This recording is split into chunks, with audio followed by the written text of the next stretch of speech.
Hello, everyone. Welcome.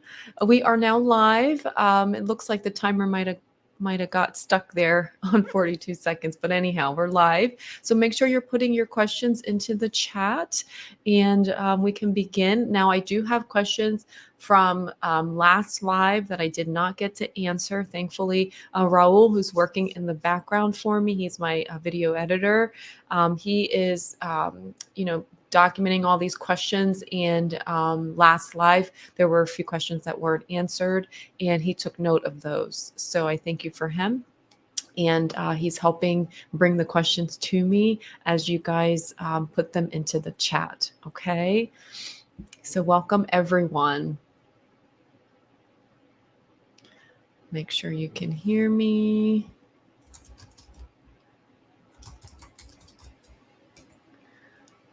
All right, hopefully you can hear me now. I think my mic was on mute, but now I think it should be working. Okay, perfect.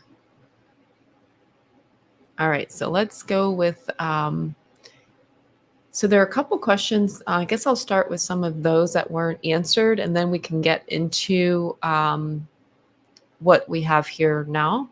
So I'm not sure if we have any questions yet. So Athena Wisdom asked me if, oh, we do have questions. Okay. When would you prescribe Auvelity for depression? So Auvelity is a newer antidepressant. It's the bupropion, which is Wellbutrin, combined with the NMDA receptor antagonist, the dextromethorphan, often found in cough syrup. And that's to help prolong the effects of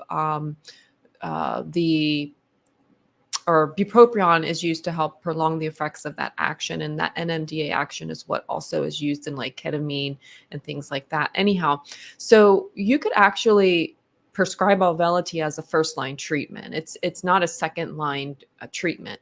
The thing is, Laura, with Auvelity is that it is not recognized with insurance, with all insurances at least, as a first line. And so because it's still branded, they want you to try like one or two other antidepressants first and say, hey, this hasn't worked, before paying for Auvelity. So I think Auvelity is working hard to try to eliminate those barriers. So make sure to check with your provider about it. But if you have insurance and you live in the US, that's the process, usually one or two failed antidepressants, and then your insurance should cover Auvelity if you have medication coverage as part of your insurance plan. But it's can be used as a first line treatment. And I think the way that the research is showing it looks like it is superior to just Wellbutrin alone, and a lot of the other antidepressants. So why not use it as first line treatment, right? You get results a lot faster, and it also has a very small risk for withdrawal. However, I say that with caution because it's still fairly new, but we know with history with bupropion, very, very low risk of withdrawal, that I haven't even seen anyone withdraw from bupropion or Wellbutrin, because it's typically the serotonin drugs that cause that. So safety with Auvelity is pretty clear as well. All right. Any other questions? Paco. Hi, Paco. Does mirtazapine cause frequent urination in older men? Mirtazapine.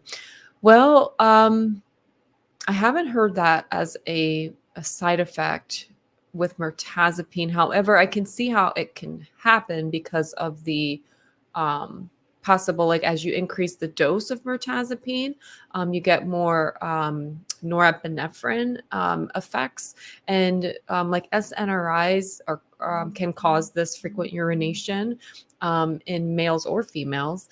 And so mirtazapine does have a potential for causing that. Now, being older, you may be more sensitive to that as a side effect, as a potential side effect of the norepinephrine or increase in norepinephrine. Elias, how long does it take for duloxetine to work for depression? Should you take it with or without food? So duloxetine, that one's going to take about 4 to 8 weeks. Now, on a dose that is considered a treatment dose, so like a therapeutic dose, so we're looking at doses of like 30 to 90 milligrams. Typically, I find people do very well with 60, especially if they have depression mixed with anxiety. So if you're on that dose, then 4 to 8 weeks max, I would say. If you're 8 weeks in and you're not seeing any benefit, then talk to your provider about that. As far as taking it with or without food, you can do either. You can take duloxetine with or without food. If it's causing upset stomach, then I tell my patients to take it with food because it'll help to decrease that as a potential side effect. Okay. Strawberry polka dot. I like that. Hello, everyone. Anxiety started when I realized I was going through perimenopause, and I did not have these issues until peri. You know what? This is a good point with perimenopause because of what's going on with the hormones. And so in perimenopause, your body's trying to reestablish a new normal. Your estrogen starts to decline along with progesterone. And progesterone is a hormone that has a lot of anxiolytic effects. And so oftentimes this anxiety is a part of this perimenopausal and even in menopausal or postmenopausal state. And some women do really well during this transition and don't need a lot of support as far as with hormones. They sort of are able to get through. And with diet, oftentimes an anti-inflammatory diet can be very helpful during this transition and even after menopause. But definitely talk to, a provider about, there are natural things you can do to help support hormones. And there are even hormone tests. Specifically, I would look into like a Dutch test to see where your hormones are at if you're interested in finding out, what hormones are affecting or impacting you or how you're metabolizing those hormones, because that could be a factor here with why it's causing anxiety. And so looking into that and then going with a provider who understands how to interpret the Dutch test and and with that either recommend or prescribe hormones or like bioidentical hormones or natural supplements to support you during this process. In general, people find during this phase, women do fairly well with like magnesium glycinate, which is very gentle, as well as herbs such as valerian root, ashwagandha, and even L-theanine, which is an amino acid. Women in this phase tend to do fairly well with that to help with calming their anxiety, especially with sleep at night. Okay. Muhammad. Hi, Muhammad.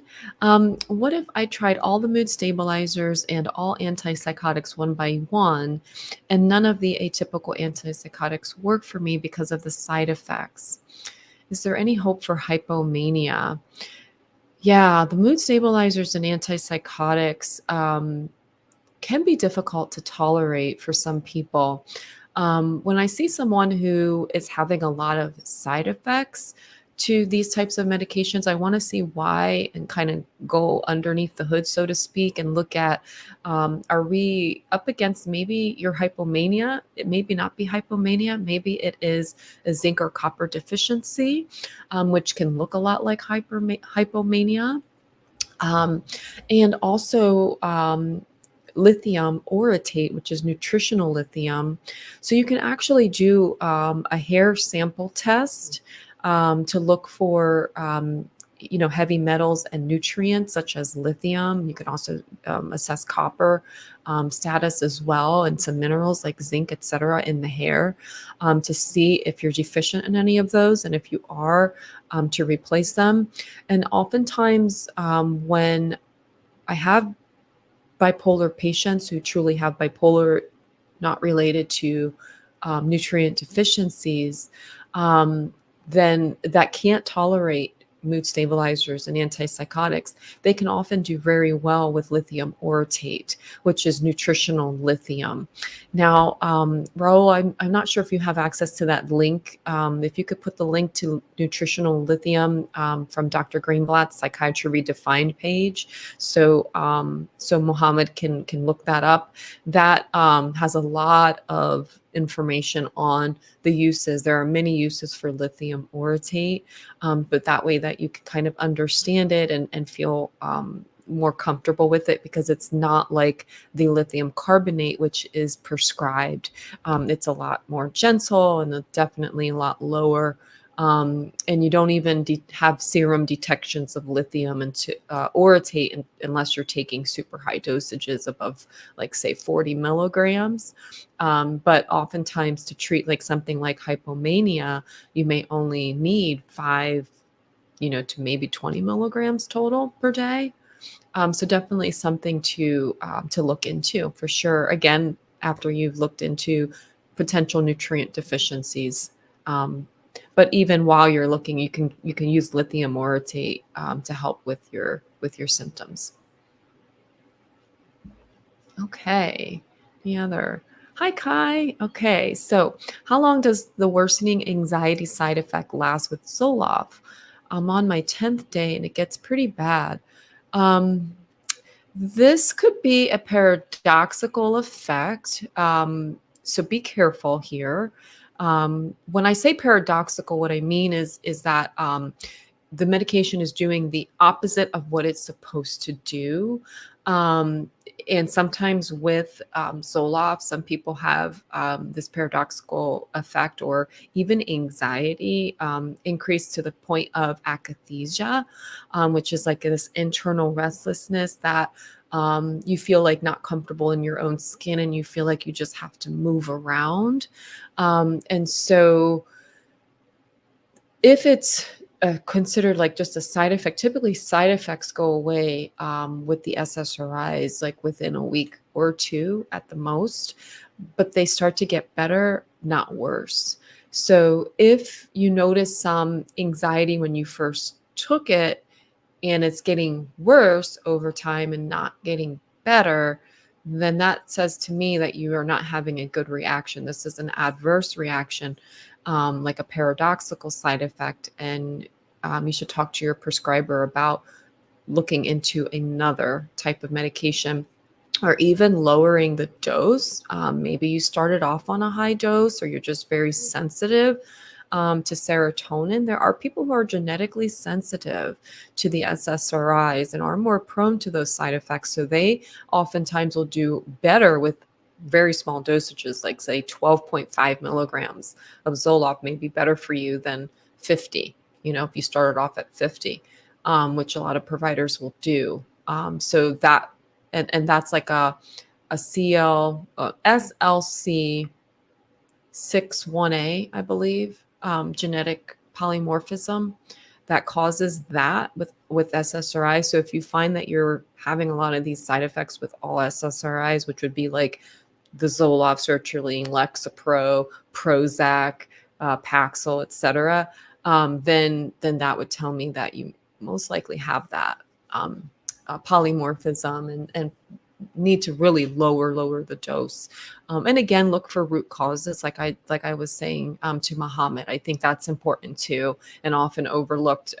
Providers aren't doing really good laboratory assessments to look for these root causes and vitamin deficiencies that are super common in patients with anxiety and depression. So anxiety and depression are more like symptoms of these deficiencies. And so if you're finding that you're hitting a brick wall with a lot of treatments or lots of side effects, et cetera, it could actually be that the root cause is something like a nutrient deficiency. So I would look into that as well.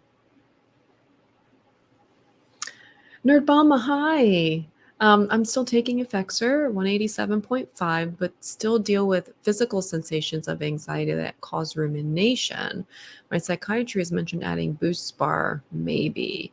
Buspirone can be useful. It's an anxiolytic, but it's a partial SSRI um, agonist, so it can help here with like maybe the Effexor.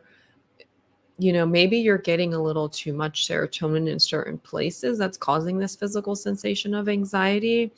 Um, what I would warn here, though, is if you do introduce the two, um, coming down on the Effexor as you're introducing the Buspirone, because of serotonin syndrome, could be risky with the two here.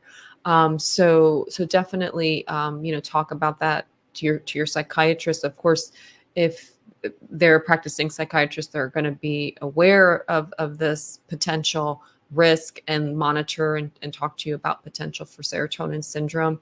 But even the physical sensations of anxiety can be like a prodromal symptom of the serotonin syndrome. So I'm wondering if maybe you're getting too much serotonin from Effexor or maybe other medications. So definitely talk about that. I do have a video on serotonin syndrome. If Rahul is able to find it, we can put it in the comments so you can link, kind of review that.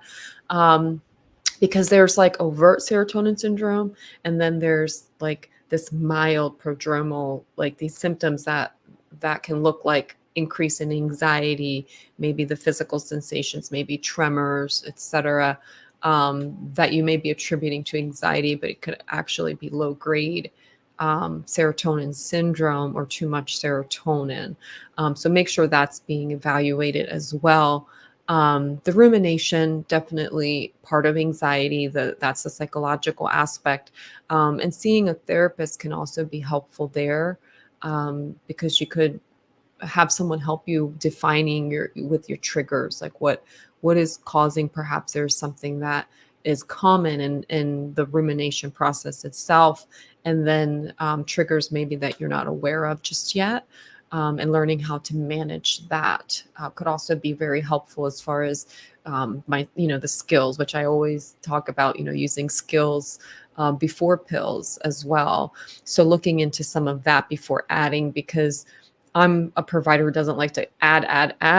I more talk about taking away and deprescribing, which we're actually, the next video is on deprescribing, the next couple videos. So hopefully you can watch those as well. But the fear is when you start adding more and more medications and you haven't really looked underneath of what could be going on, you set yourself up for like a treatment resistant state. And then you still have all these things underlying, like I was mentioning earlier with nutritional deficiencies, zinc, copper, vitamin D, B6, B9, folate, right? Very common. I talk about that in the MTHFR video.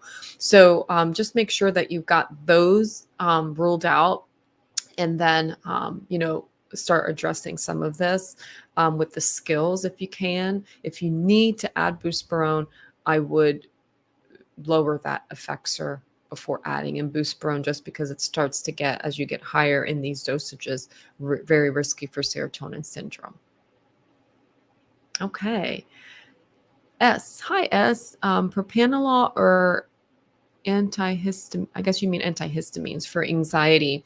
I have a few videos that just came out on these medications. So as you mentioned, the antihistamines, hydroxyzine is an antihistamine very commonly used for anxiety. FDA is the only antihistamine FDA approved actually for generalized anxiety disorder. And then you have propranolol, which is just a complete off-label use for anxiety, often used for like social anxiety and things of that nature. Now, when I'm looking at two different medications to treat some anxiety and, putting aside root causes and things like that, right? Because I would always start there.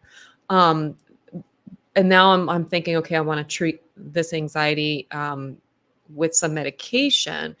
It's about what are we trying to gain from the medication. So the antihistamines like hydroxyzine are very sedating, or can be very sedating. So if you have someone who um, is very hyper aroused, and maybe not sleeping at night, those kinds of things, the hydroxyzine or the antihistamines work very well with those types of patients. Now, if I'm going to use hydroxyzine like during the day for someone like that, I know like they're getting good sleep on it, but maybe during the day they may need like an as needed assistance, then I would go very low with like hydroxyzine HCl, like a 10 milligram, just a little bit, not enough to cause too much sedation, but enough to like take the edge off. Okay. If I'm looking for someone who has more of the physical symptoms, like increasing heart rate, they tell me like, oh, like I have palpitations, I get kind of panicky, I get a little shaky, and this is happening like during the day. They need to be alert for work. We can start with propranolol. Now, propranolol can be a little sedating, but not as sedating as your hydroxyzine and your other antihistamines. So that's when I say like when I'm looking at medications, I'm looking at what the symptoms are, the primary symptoms, and what are the objectives. What are we trying to do? If we're trying to really calm, sedate, like in that way, I'll use more hydroxyzine. If we're trying to minimize physical symptoms of anxiety and also to help calm to a lesser degree, then I would use propranolol. All right. Yes. Thank you. Lulu Love. Hi, Lulu. Good morning. Good to see you. Leoza, hello. Thank you for being here. I appreciate that. Nurbama, thank you for the super chat. You're so awesome. And we have a super chat. Let's see if I can get this working. A little montage, I guess, a little thing to add to the stage for the thank you for the super chat. Okay. Kelly K. How do you get off of benzo if you still have severe anxiety and tinnitus from long COVID? Oh, geez. Okay, this is a loaded question because benzodiazepines are super hard to come off of. So I would recommend, so I have, like I said, this video is coming out on deprescribing, and the deprescribing guidelines from Dr. Mark Horowitz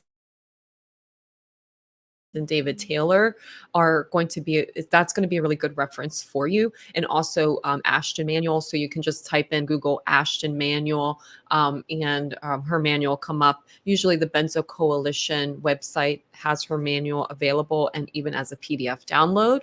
So I would look at those resources to kind of help you with coming off of the benzodiazepine part of it. When you have what I have to say about coming off of medications in general, like whether it's benzos or antidepressants, while you have severe anxiety and even this tinnitus, because you probably mentioned this because you've read that coming off of benzos, this could be even a side effect or symptom of this benzo-induced neurological injury, right, or dysfunction. So, so you have to be very careful with it. And what I tell patients is first we need to get you stable, or at least to a point where you can tolerate your current symptoms, because as you start deprescribing, as you start coming off of your benzo, a lot of this stuff is going to get exacerbated. Oftentimes anxiety and the tinnitus may become exacerbated. Now, tinnitus from long COVID, I imagine, is from inflammation. Like there's a lot of stuff we're still learning about long COVID and COVID in general, but we do know as a whole that there's a huge inflammatory response that occurs. And so that could be what's happening. And so working with a provider that that is hopefully helping you to decrease the inflammation there. But I would say to hold and wait until these symptoms are more tolerable before even going into a taper for sure, because that's going to make everything worse. And then as you're holding and you're waiting, looking into, the deprescribing guidelines as well as the Ashton manual, kind of getting an idea of which way you want to go with your medication, because it also depends on which type of benzo you're on. But in general, when it comes to deprescribing or coming off of benzodiazepines, it's a very slow process. So you go slow, and you monitor your symptoms as you're tapering down, to like, because your body is going to tell you, like, as you go from one stage or one step to another, if that was too much, based off of how bad your symptoms are during that time, and whether they are tolerable or not tolerable. So then based off of that would determine whether or not you go slower, maybe take a lower cut down, and maybe even wait longer. So a lot of variables there. I do explain some of this too in the deprescribing tips video that's going to be coming out in a little bit more detail. And again, the book really goes into knowing your risk of withdrawal and then understanding how to monitor your symptoms. So I think that, again, would be a really good resource for you as well. That you would have to get on Amazon. The book, the deprescribing guidelines, but the Ashton manual is free. It's a free downloadable resource. So you might want to start there just to get an idea of what it would entail. But it is a long process. It's not something that's quick. And depending on how high your dose is now of that benzodiazepine, it could be years of tapering off. So you have to be comfortable with that, knowing that this process could take years. But I wouldn't start until my anxiety was better managed, and the tinnitus was also managed. So going to therapy perhaps to manage anxiety, also looking for root causes, those vitamin deficiencies, nutrient deficiencies, like I was just talking about, that can be very common for causing anxiety, and even looking at your inflammatory markers. What markers are high? And also, could this be a mast cell activation, which can also be a part of the long COVID? And that's going to require a lot of working in the nervous system to calm the nervous system down, and doing a lot of work with the vagus nerve, which I'm also working on videos on the vagus nerve as well, because that's also important in the skills aspect of severe anxiety, and even with decreasing inflammation and helping with this long COVID. So that's something I would be looking into as well, is utilizing vagus nerve massaging, and things of that nature to help reduce the anxiety, but in the long run, reduce inflammation. Okay. Stacy. Hi, Stacy. I have the MTHFR mutation. I'm told I have the worst one. Okay. So I'm guessing you have the TT. I take a B-Plex Max. It gives me too much energy. Is there anything else I can take? Okay. I'm not sure B-Plex Max, but yeah, there are. So oftentimes when people have the MTHFR gene and someone says, oh, you have the worst one, they want to start you with a high dose of L-methylfolate, and not everyone can tolerate the methylfolate. It can be stimulating, like you said, it's too much energy. So Seeking Health is a supplement line that has more gentle folate that's not methyl. So I think I want to say the product is called B minus, or wait, B minus might be without B12 and folate, or methyl light, something like that. They have a couple of different products where it's the non-methylated forms or lower methylated forms of the B, especially B12 and the folate. Okay. You would probably tolerate that a lot better. Also, there's one called homocysteine nutrients that has lower dosages of those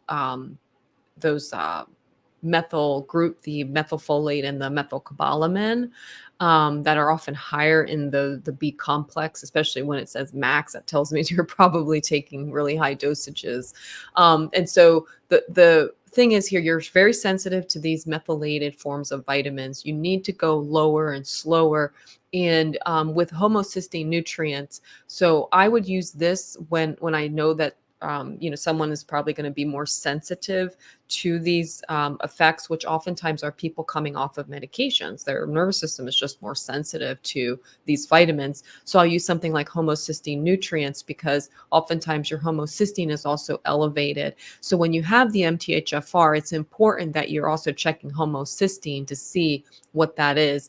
And homocysteine nutrients has something called trimethylglycine, or TMG, which is also another uh, amino acid like building block, I guess you could call it, that goes into that methylation cycle to help you break down your folic acid, and the synthetic folates. So that could also be another way for you to help combat this, get that homocysteine down, and get you feeling much better without creating this high energy kind of agitated state that often happens with people who are sensitive to the methylated vitamins. Lulu, hey.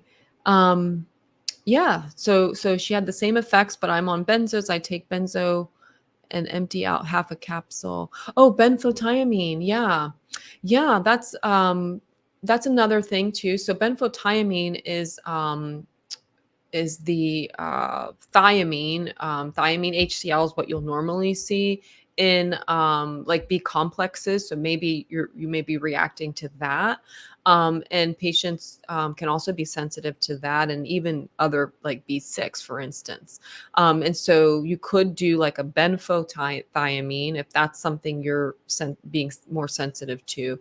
And like she's saying, empty out half a capsule. Some will just even empty out the capsule and just kind of start like kind of taking little quarter teaspoons and just to test it to see how they do.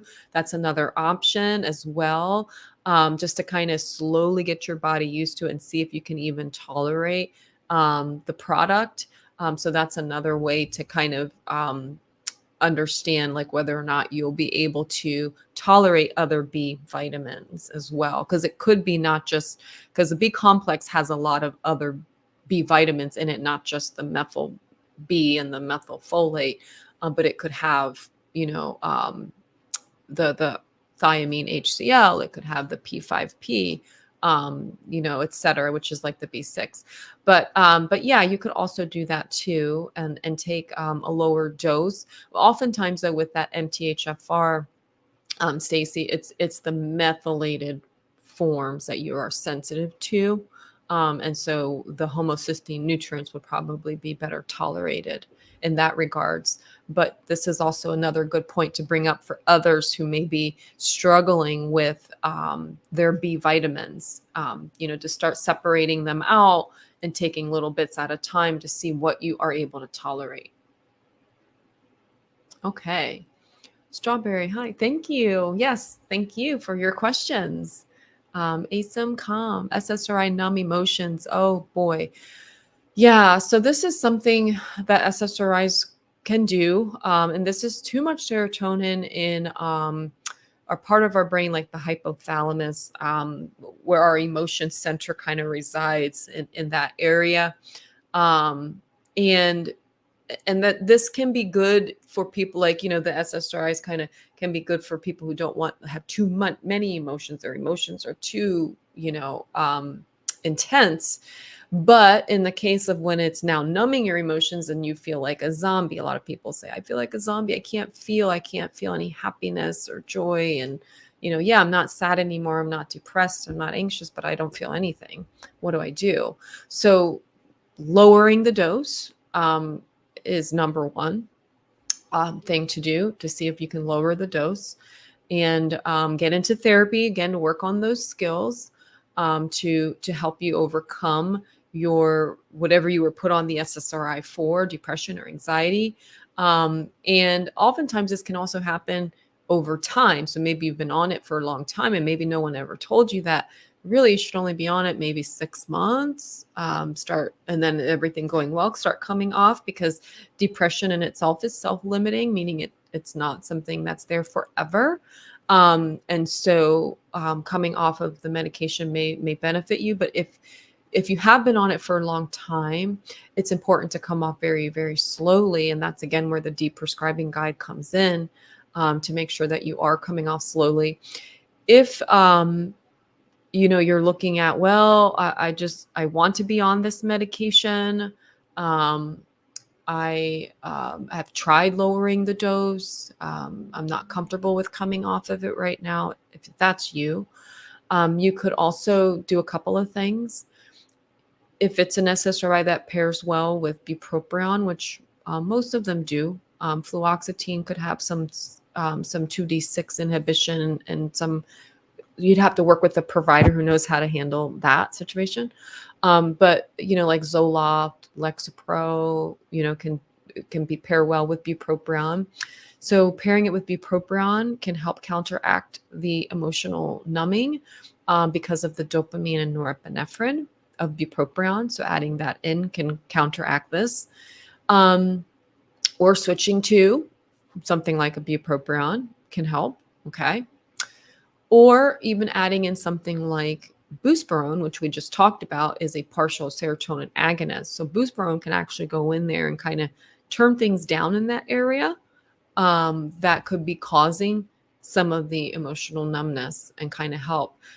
But like I was saying to Nerd Bama about the effects in buspirone, or any medication with buspirone, you just have to watch out for that serotonin syndrome, and kind of manage, wherever your dose is of that SSRI, and kind of, when you're bringing in something like buspirone, kind of manage those dosages so they're not too high. But that could be another option as well. Or you could switch altogether from an SSRI to an SNRI. But SNRIs, even though they have the norepinephrine, can also create some of this emotional numbing, depending on which one you go to.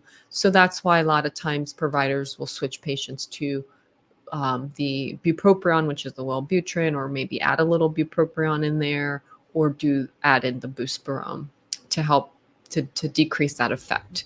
So those are the conventional options. And then, like I said, I would be looking at lowering the dose first, making sure you're building skills, maybe to come off the medication. Maybe you don't even need the medication anymore. But then also the root causes, looking for, getting your blood work done, looking at, potential vitamin deficiencies, vitamin D, omega-3s, what is your, your folate, your B12. Do you have MTHFR, like the lady was talking about she has, which can also lead to depression, and even anxiety, and helping to correct that high homocysteine and low folate or B12 levels. Again, zinc and copper that's more with mood dysregulation type symptoms, but all of these things should be looked into and checked before even starting treatment, in my opinion. So hopefully you've done that already.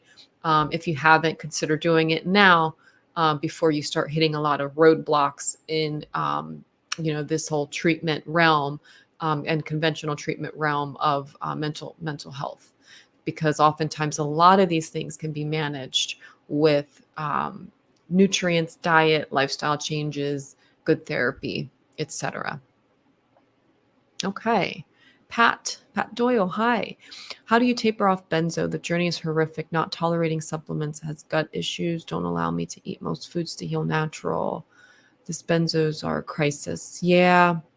I see this all too often. And I'm sorry to hear that you are struggling right now. Like I was saying earlier, there is no specific formula, you do, like there is in the book, like I was talking about the deep prescribing guidelines, that gives you a guide on, and gives you, tapering schedule and what that would look like. And Ashton Manual gives you a guide. However, each person is different. Each person's stages and steps are going to be different on how they tolerate those decreases.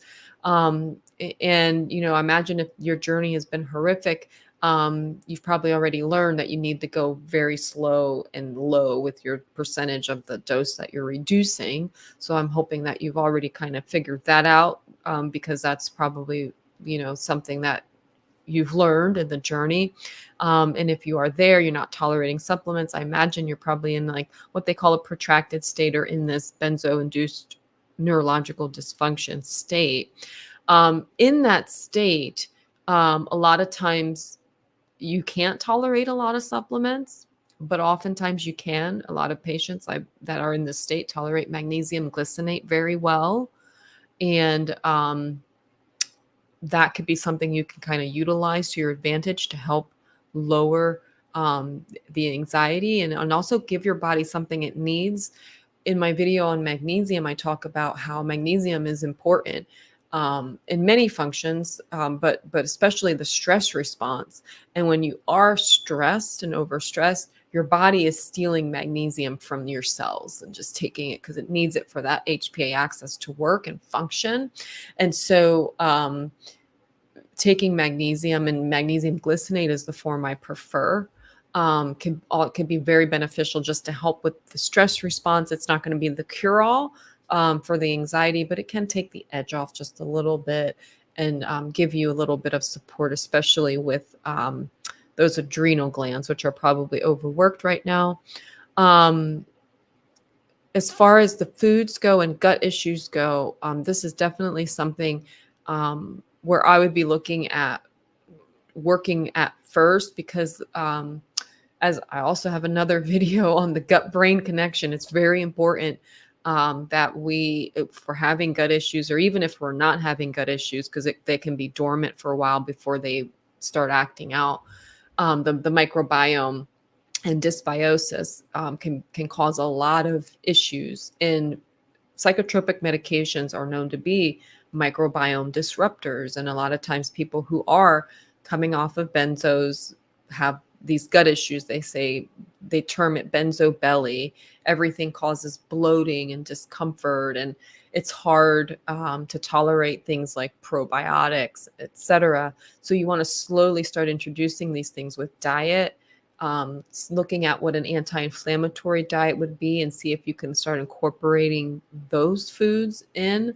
MCT oil is also very helpful and gentle for the gut, and also with getting rid of especially candida and gram-negative bacteria. MCT oil can go in there and really help with that.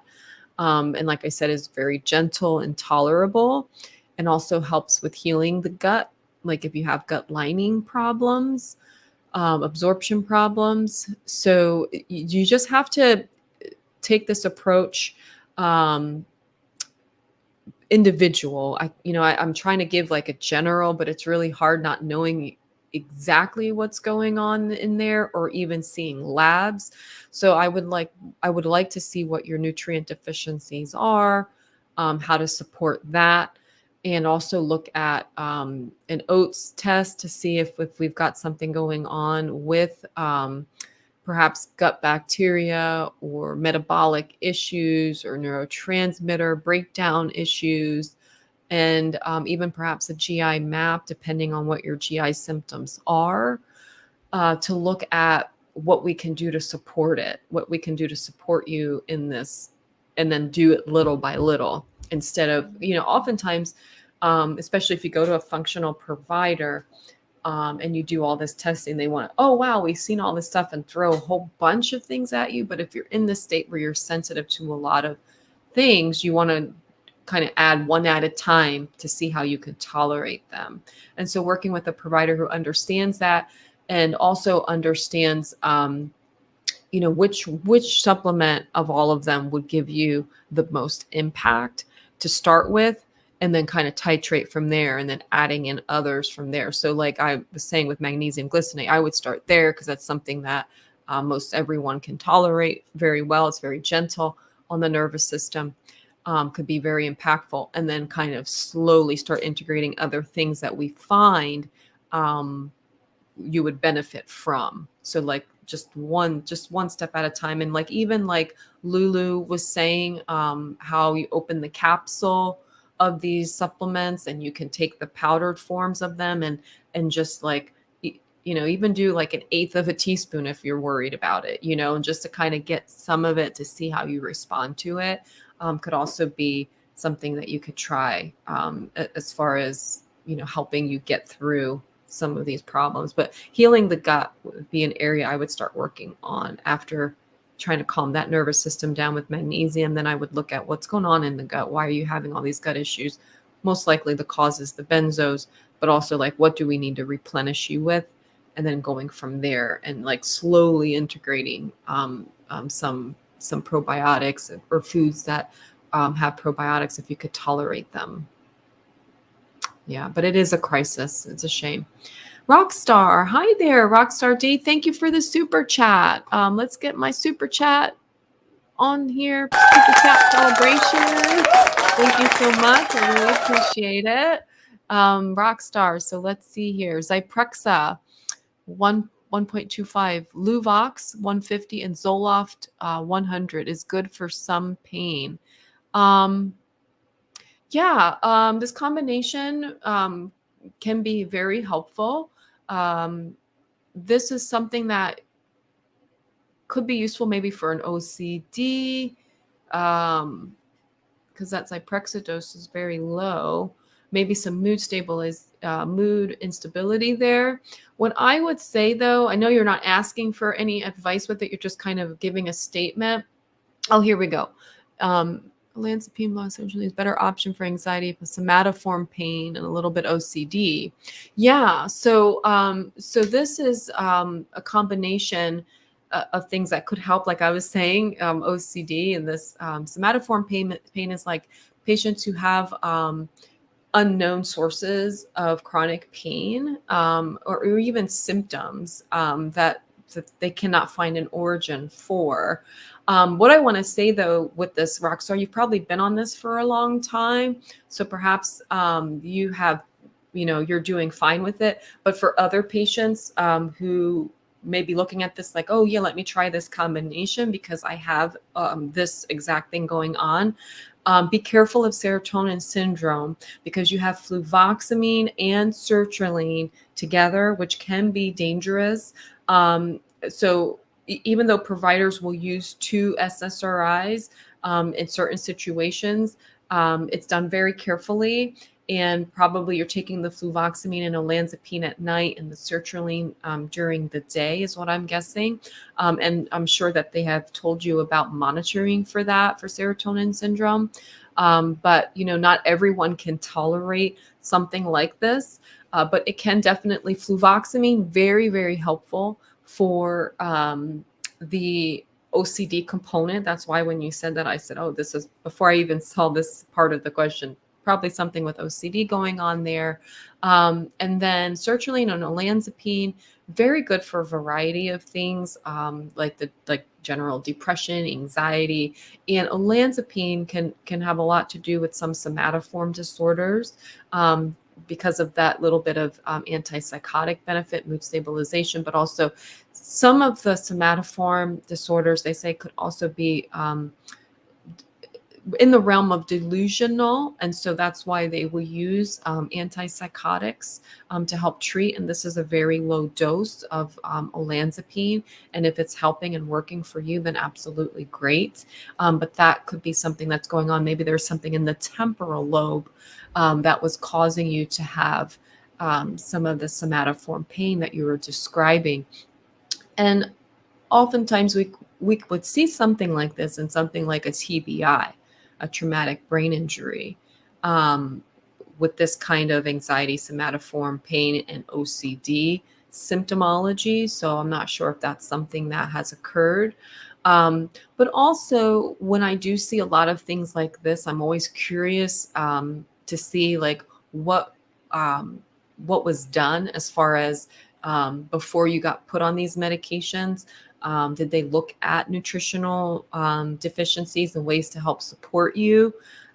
Because oftentimes you will find zinc copper deficiencies, especially with some of that OCD and anxiety, piece, as well as, your vitamin D can be can be a huge factor. If that's low, can cause some of the somatoform symptomology, and also even psychosis. So wanting to look there, omega-3s to support the brain health, especially if you've had a traumatic brain injury. Omega-3s are an absolute must. You should be taking those. I know you didn't say that in here, but I'm just kind of saying that to if anyone else is out there listening about and may have some of this and have um, Alodyna type pain. I'm not sure what that is, the allodyna type of pain. I am not sure what that type, allodyna, that word actually means for pain. Um, and that's not my realm as far as like, I don't work with pain and chronic pain. I work with psychiatry, but somatoform disorder could actually fall into that. And the allodyna, I'm not sure if there's another name for that, but I haven't heard of that type of pain. But certainly if that's working for you, I would not recommend making changes, but just be aware that you are high risk for serotonin syndrome with those two SSRIs, and that the overall, looking at if you're going to add medications or even take over the counter medications, there is a list.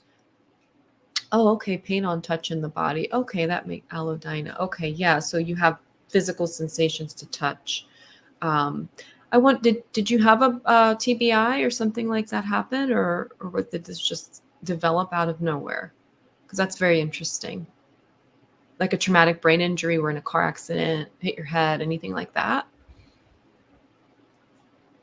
Anyhow, like I was saying with the SSRIs and serotonin syndrome, in my video on serotonin syndrome, there's a handout. You could just click and download. It's a free open access article with a free handout that goes over a lot of the common OTC or over-the-counter medications that impact or affect serotonin and can put you at higher risk. So I would look over that list and just make sure that if you're thinking about, like taking maybe a cough syrup, that you don't take one with the dextromethorphan, the DM, because that could throw you over the edge. So you just have to be careful with things that you're going to be adding into the mix, just because of that risk of serotonin syndrome is a lot higher, because you're taking those two SSRIs. And then even olanzapine, even though it's a low dose, has some SSRI action to it as well.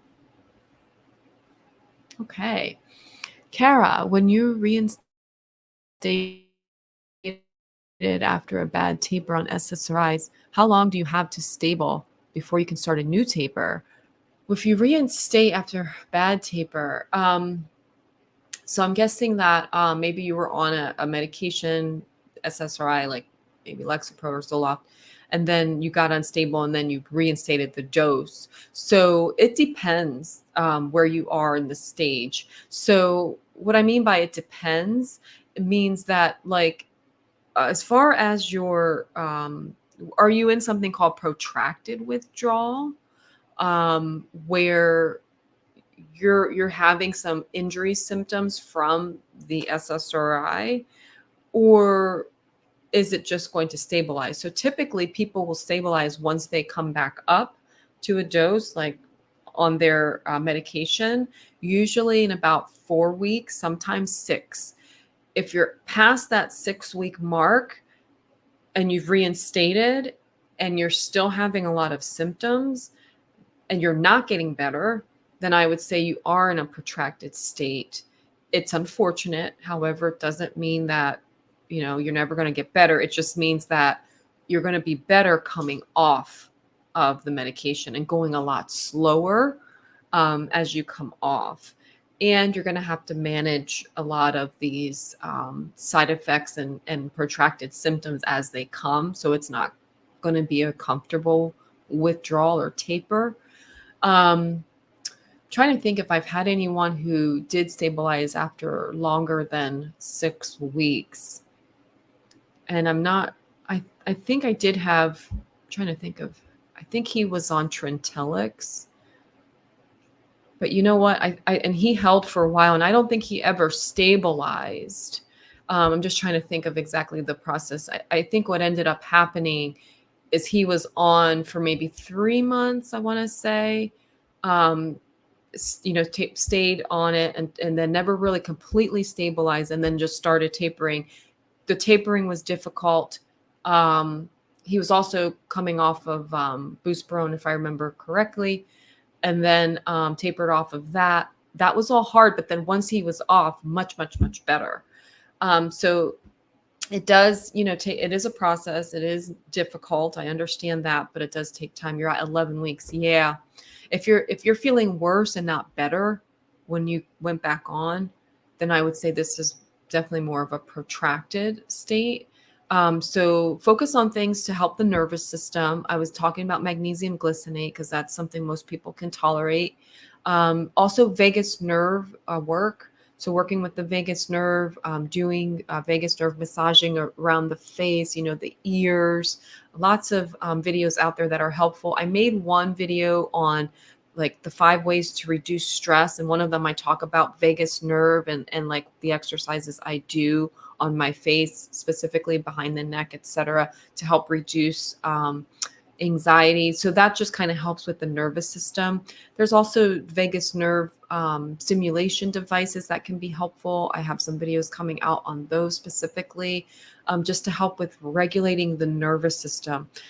Because when you are in the state of protracted withdrawal or injury, this can happen with benzos and SSRIs, and a lot of more commonly people associate this with benzos. So I'm glad you're bringing this up, Cara, because this can happen with SSRIs too. And I actually believe the term protracted withdrawal came with SSRI withdrawals. But anyhow, this can happen with any medications, even can happen with alcohol. Okay. But so your nervous system is in a state of shock and injury. And so it needs time to heal. So definitely, as far as, allowing the nervous system to heal with things like magnesium, looking for any deficiencies that are underlying, seeing what markers could be elevated, like inflammation wise, homocysteine, etc. Work on getting those down. Okay. And if you're still in this state of protraction, like then you have to taper slowly, obviously, lots more slowly than others. So maybe it's 1% reductions, very, very slow.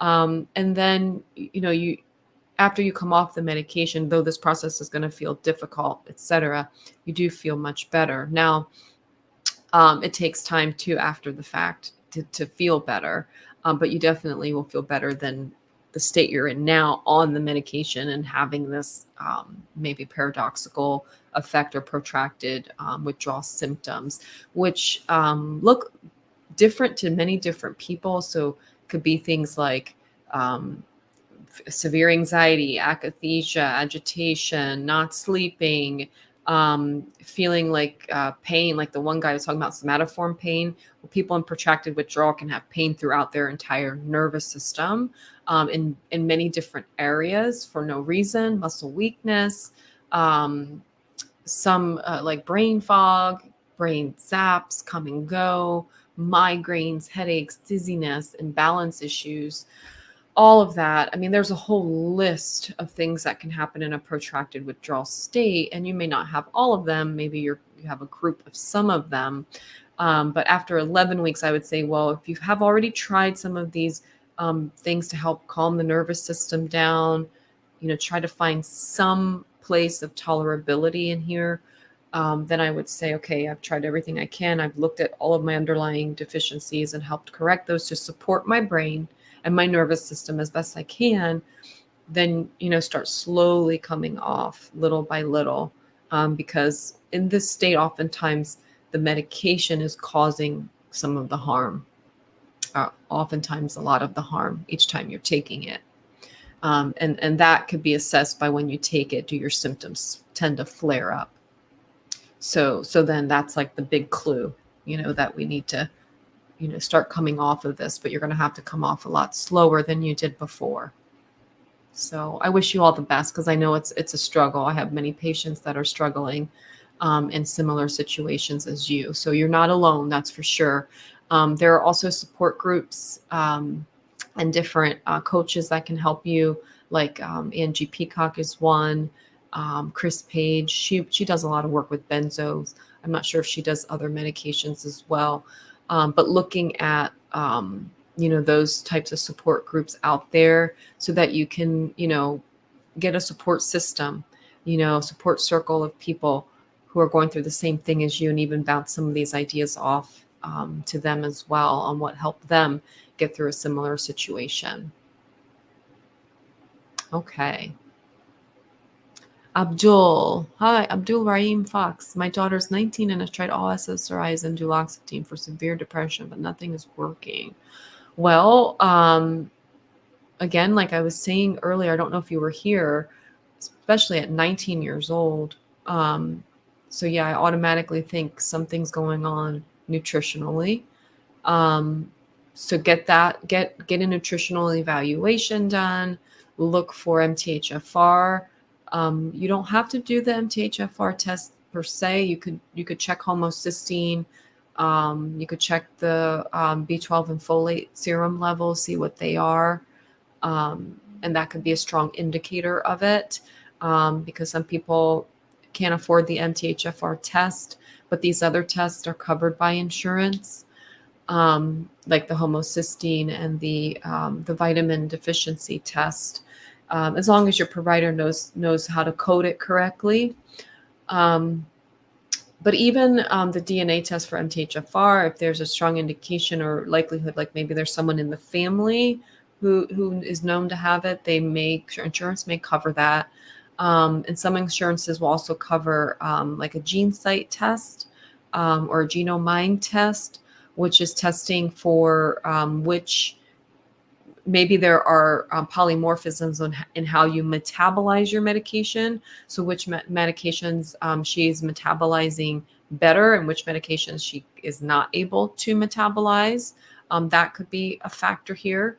And those tests, the gene site and genomind, also look at MTHFR as part of it. So that could be something covered by insurance to look into as far as that goes. And if you've done all of this, then, because now you're saying, but nothing's working, what option is left? So a conventional provider would say, let's move on to TMS or ECT, etc. But I would say, hold on. Though TMS is a lot safer, I would say, than ECT. But I would say, hold on. Nutrient deficiencies first, right? Kind of start backwards, because that's where I start first. But if people come to me like this, especially at her young age, it tells me that there's something going on. And oftentimes we are dealing with some methylation problems, or maybe even it's problems with metabolizing dopamine. Maybe she has something going on with her dopamine beta hydroxylase enzyme. That could be a problem. We could find that out in an oats test, or at least find warning signs for that. And then you could do like a DNA methylation test if you wanted to look more deeply into it. So there could be some things like that going on. Also, let's see, SSRIs and duloxetine. So you didn't mention bupropion. She might do better on something like that, because she may also have maybe the SLC61A. I think that's the gene where you have side effect. You have more prone to side effects of SSRIs. So maybe just going to something like that could be helpful. So yeah, I would first look at the root causes. Perhaps she may do better with something like a Wellbutrin, something dealing more with norepinephrine and dopamine. Maybe it's something to do with the SSRIs, which also the gene site and genomind tests look at that gene specifically to see if that could be the problem. So looking into that, if you have insurance, if you're in the US, then those tests would be available to you. If you're not, I'm not sure what the equivalent of that would look like in other countries, but talk to your provider about these potentials. And then, like I said, you could see a lot in blood testing, not necessarily having to do all these other fancy testing. You could start with the basic labs for mental health that I talk about in that video. And Rahul, if you want to link that in there, if you have time and are able to find it, for Abdul, that goes over like just the starting labs to kind of look for some underlying things that could be going on with why she has this severe depression and why medications aren't working for her. Okay. If that's all uncovered, and you're working on all of that, still not finding benefit, no medication helps, then, you look into, hopefully already she's in therapy, because that should already be part of her treatment. If it's not, make sure it is, because a lot of this could be psychosocial aspects going on, environmental things happening, contributing to her depression and the severe depression and why medication isn't working. So therapy should not be overlooked here. And then other modalities, like I was talking about, TMS, even vagus nerve, like I was saying, there are devices that you can use that in long term have studies that show effects for depression. So something like that, even an internal vagus nerve stimulator, huge studies, and a device that's actually studied specifically for that and FDA approved for depression. So like moving away from medications completely, those modalities can be helpful. But definitely I would start with labs, looking for root causes, making sure she gets into therapy ASAP if she's not already in therapy, working on some of that aspect of things. And then perhaps looking at some of these other like TMS, vagus nerve stimulation, etc. Okay. Ismail Labani, is clomipirene effective for panic disorder?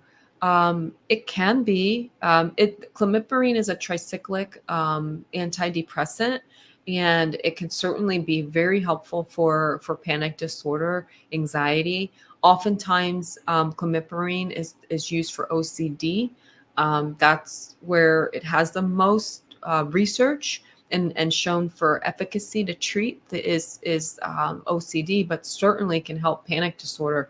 Tricyclic antidepressants are very potent and very effective for depression and anxiety.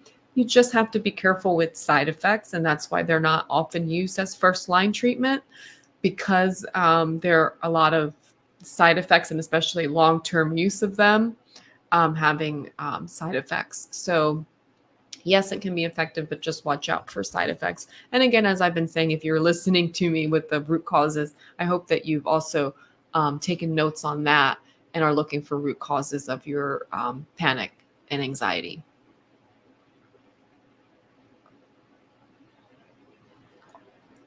Hi, Zach. Thank you. I'm not a psychiatrist, though. I'm a psychiatric nurse practitioner, but yes, we all have to learn patience. That's for sure. with all of our patients. Yeah. Yusef Napil, I'm suffering from a psychosis. For information, is Risperdal used in psychosis and anxiety? Because I used it for 2 weeks and not noticed any big change.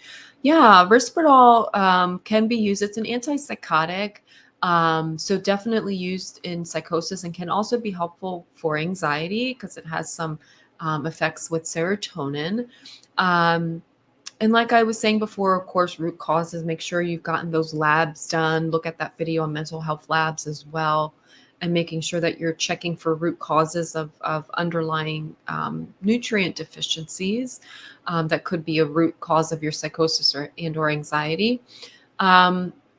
If you've used it for 2 weeks, haven't noticed anything, I think about, number one, it's only been 2 weeks. Number two, what dose did you start at? It could be a very low dose, and oftentimes providers will start low.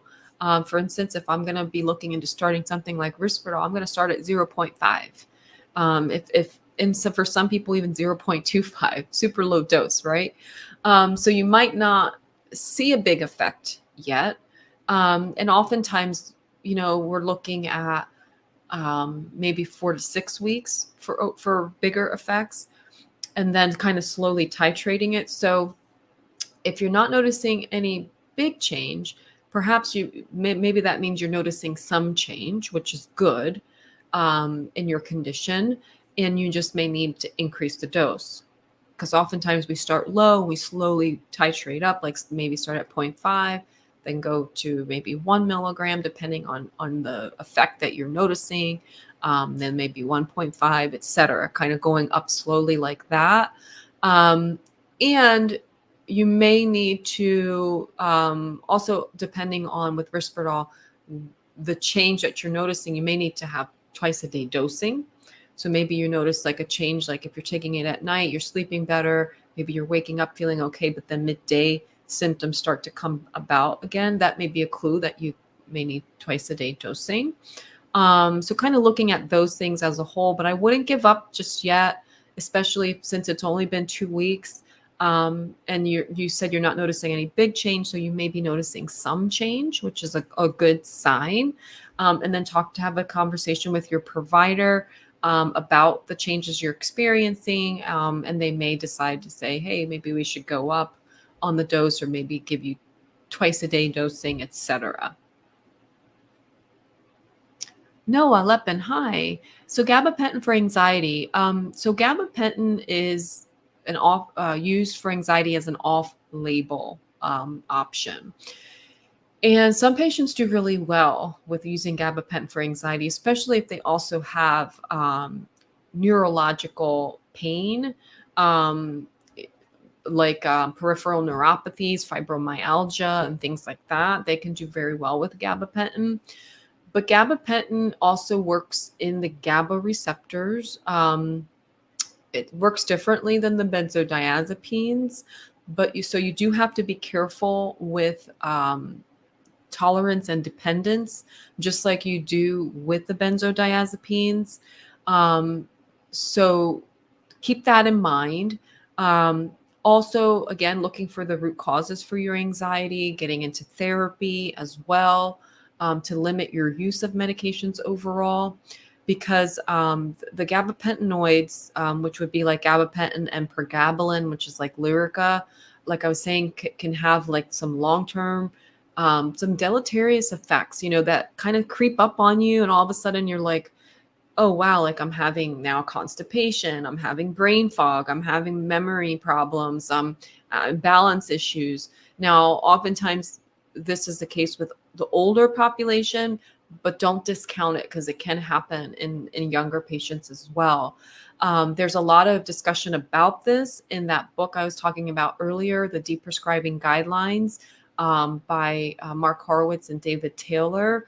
They have a whole section on the gabapentinoids, like gabapentin and Lyrica, and the rationales of what's going on, and the symptomology that can occur on patients who are on these. So though they can be very effective for anxiety, you just have to be aware of the warning and this risk. So with all patients that I talk to, we talk about risk versus benefit, like risk of being on medication, whether it's short-term or long-term. And, and if you decide you want to come off of gabapentin, it's not always going to be an easy process. As about 30 to 50% of patients to try to come off of gabapentin will have a very difficult time coming off of that medication. And it again discusses that in that book of Deprescribing. But you can taper off of it very slowly, and to get your results of deprescribing it much better. But it can be very effective, and the reason why is because of the way that it works on the GABA receptors and decreases glutamate, which is our excitatory neurotransmitter, and helps to lower anxiety in that way. So, but before jumping to something like a gabapentin, I would want to look into root causes, labs, get into therapy, make sure you're working on some of the root causes up here before starting something like gabapentin. All right. Stephen Fald Chandra, hello. Can trazodone replace a dependence to benzos? It can't replace the dependence to benzos. So it can be helpful for some people. And oftentimes trazodone is introduced to patients while they're tapering off of benzodiazepines because they're having very difficult time sleeping. However, warning here that if you do this, if you introduce other medications while you're tapering off of benzodiazepines and you're having like those issues with bind, like I was talking about the protracted withdrawal state, the risk of you having that with any other medication you introduced is also very elevated. So trazodone, though for some people it can help, and if you're already on trazodone and a benzodiazepine and you're coming off the benzo and you're doing okay, don't get freaked out because this isn't something that happens to everyone, because it can be very helpful. But I'm just saying, when you're coming off and if you're in a protracted state and you're having a lot of these issues like I was talking about earlier with sleep, nervous system dysregulation, and you're having the signs of bind, and now you want to throw in trazodone to help to replace it, to kind of to make things better, that is where it's super high risk. And that is where the problem lies, where you can now not only have now the problem with coming off the benzo, but now the trazodone maybe help for a little bit, but now you can end up having the protracted with the trazodone where that no longer helps, and now you need to come off of that, and can cause a lot of dysregulation in the nervous system. So just be careful. It's not a complete like one-on-one replacement for a benzodiazepine because it has no action at all on the GABA receptors, but it can be helpful if you're struggling with insomnia, and you don't want to prescribe a benzodiazepine, like you don't want to be on a benzodiazepine. So if that's what you're talking about, and you'd rather be on something else that doesn't cause dependence, trazodone is safer, okay? But it also comes with its own risk of, potential withdrawal. Not as bad as the benzodiazepines, okay? And, in patients who end up on benzos and then end up on something like trazodone or even mirtazapine or other medications that have been thrown in the mix to try to help them while they're suffering with insomnia, will have a more difficult time with those medications. But if you're looking at like starting something that doesn't cause dependence like a benzodiazepines, then yes, trazodone can be very helpful in that regards, can be very well tolerated, and on its own, if you need to come off of it, going to be a lot easier than having to come off of a benzodiazepine. Okay. So if you're looking at it in that regards as which one would you rather take, trazodone absolutely over benzodiazepine. But then as you're taking the trazodone, and it's helpful for your sleep, right? And you're doing well, get into therapy, do some CBTI, which is the cognitive behavioral therapy, for insomnia, and try to figure out what is at the root of your insomnia, as well as those labs and those vitamin deficiencies, that could also be contributing to your sleep, like zinc, super common, tryptophan depletion. Let's see what else. Vitamin B9, so folate, B12 to a lesser degree, but that's all like cofactors for serotonin. And serotonin turns into melatonin. That conversion requires zinc. So there's a lot of factors there you have to look into as well. But definitely looking at why you're having maybe insomnia or problems sleeping. And I'm guessing that's the case because you want trazodone to replace it, with benzos. So oftentimes that's because you're having sleep problems. So looking into that as well. So hopefully that answered the question. I wouldn't use it in someone who's coming off of a benzo taper and now having trouble sleeping, as like, oh, now let's start throwing in these meds because that can cause problems. But if I'm looking at either or, definitely trazodone, and then looking for those root causes, getting you into therapy, etc., so that when we are using something like trazodone, we only need to use it short term as we resolve some of the underlying problems of your insomnia. Okay. Venlafaxine and desvenlafaxine can add additional benefit in the treatment of ADHD aside from Ritalin. Um, they can. So how they can would be from the norepinephrine um, increase, more with desvenlafaxine. Venlafaxine does, but in higher dosages more on that end. And with something like Ritalin, norepinephrine, norepinephrine and dopamine reuptake inhibitor, um, you're getting some of that there. So you can increase the effect of that, yes, for the treatment of ADHD. However, you just have to be aware of when you're combining these medications, serotonin syndrome, as I mentioned with others. So make sure that you understand what that looks like, what to monitor for, etc. But it can help. And also, if you have, oftentimes when people have ADHD, it's not just ADHD, there's a mix of anxiety in there. And so that's where adding in something like, the SNRIs can be effective for treatment with ADHD medication.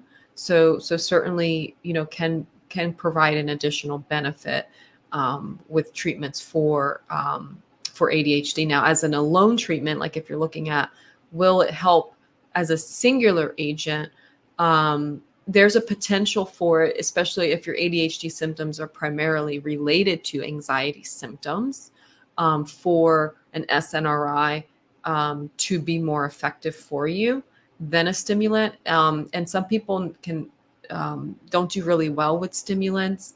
So if you're looking for perhaps not using a stimulant like Ritalin, like aside from something like the stimulants, atomoxetine could be one that is a norepinephrine reuptake inhibitor and can help. It's a selective norepinephrine, so it's not a controlled substance. So perhaps you could do better with something like that.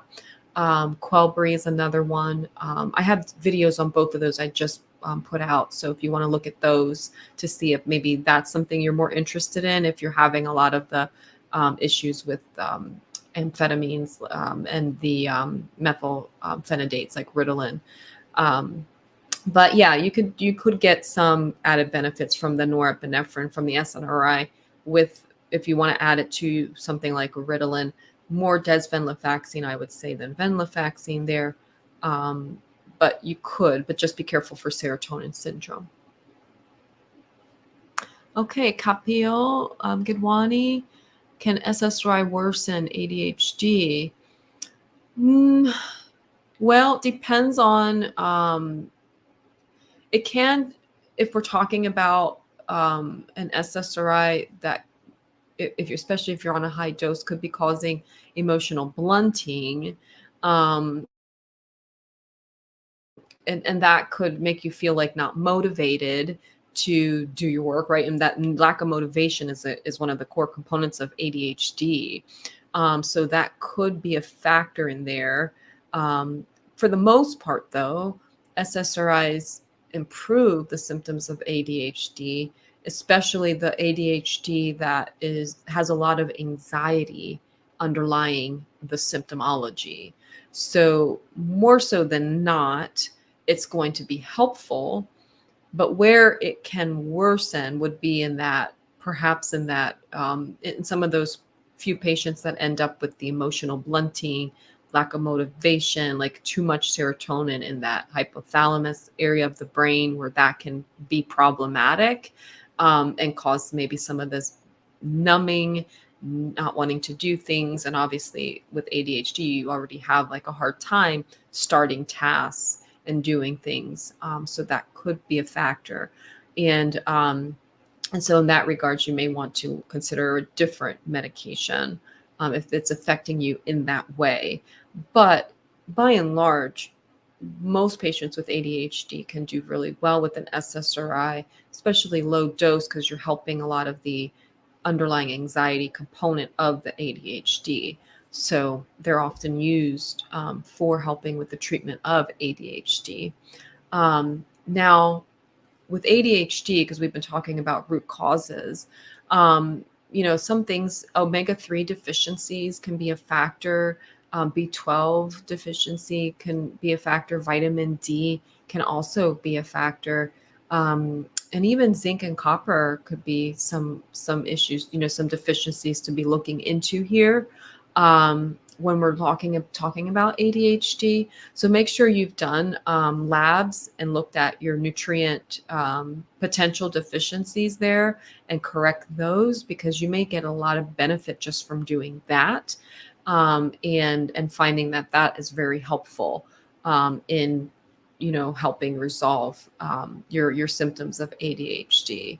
So definitely looking into that as well is what I would do as well before looking at SSRI or stimulant or other medications. Okay. Malibu Flare, what do you think of Geodon or Zeldox? Yeah, Geodon is the name I know of. It's an antipsychotic. I haven't used it much because when I don't work in inpatient psych anymore. We used it a lot back then to help patients, either with an injection or with, the oral form. And it's usually reserved for patients who are going through psychosis, like maybe bipolar mania, perhaps a schizophrenia, with severe psychosis, and or someone who is having just a psychotic episode and we need to calm them down very quickly. We may give them something like Geodon. It's not something that I use in my practice because I primarily work with patients with depression and anxiety and patients who are wanting to come off of medication. But my thoughts on Geodon is that can be very helpful, especially in an emergency situation. But long term, lots of side effects can cause weight gain. If you're taking the oral form, should be taken with food. So there's that with it. And, has high risk for the EPS, extrapyramidal symptoms you have to monitor for, which are like the akathisia, tardive dyskinesias, movements, involuntary movements of the mouth, tongue, jaw, maybe shoulder tics, things like that, gait imbalances. So a lot of things to look for and think about, just like with a lot of the other atypical antipsychotics. But, if it's helpful for you and you're not having those side effects, that's great. I don't want to dissuade you. Just know that you can monitor for these things. Make sure your prescriber is doing an AIMS test at least every 6 months to monitor for abnormal involuntary movements. And then also checking your labs at least every 6 months to look for the metabolic syndrome that can often occur with these types of antipsychotics. And so that would be just, looking at your complete metabolic panel, looking at your lipids at minimum. But as you saw if you've seen my labs for mental health, I look at a lot more than just that. But definitely making sure, especially when you're on a medication like Geodon, that you are getting your labs done and having it monitored. So if you are doing well on it, I don't want to dissuade you from it, but just make sure you're monitoring for the possibility and potential of metabolic syndrome, as well as monitoring for the abnormal movements with an AIMS test, having your provider, that's something the provider will have you do to monitor and assess for that. So that way you can catch things before they progress into something that can be difficult to manage. Okay. Next question, if we have one. Rockstar. Can I increase my dose of olanzapine and decrease dose of fluvoxamine and sertraline? Yeah. So because you were on 1.25, you were on olanzapine, you were on 150 of fluvoxamine, and you were on 100 of sertraline. Okay. That would depend on, because it was for the somatoform pain and OCD. Okay. I would not touch the fluvoxamine because that's what's really helping your OCD. Okay. So I would be careful there. if you want to get a little bit more of the somatoform help and assistance, you could increase the olanzapine a little bit, and see where you're at, and maybe decrease that sertraline to 75 and see what that does. Talk to your provider about that. But I wouldn't touch the fluvoxamine, especially if that OCD is being managed. If you're talking about the somatoform piece of your symptomology, perhaps the olanzapine could be helpful there, but just do it with caution, because of that serotonin syndrome, and that would be one way to kind of help to counterbalance it per se, is to decrease the sertraline and increase the olanzapine a little bit. But talk to your provider about that and see what they say, obviously, because they're the ones who are going to have to prescribe it for you. But it could be something that you could certainly do for sure. Okay. Tanny, I've been on fluoxetine for about 4 weeks now, and I've started to have issues with urinating. Is this a common side effect? Will this eventually go away? If you're having 20 milligrams, okay. If you're having issues with fluoxetine on 4 weeks with urinating, there have been reports of like increased UTI for some reason with some of the, SNRIs, we know with norepinephrine, but if you remember with fluoxetine, I don't know if you saw my video on it, but it has some 5-HTC antagonism, which can affect the norepinephrine pathway as well as dopamine.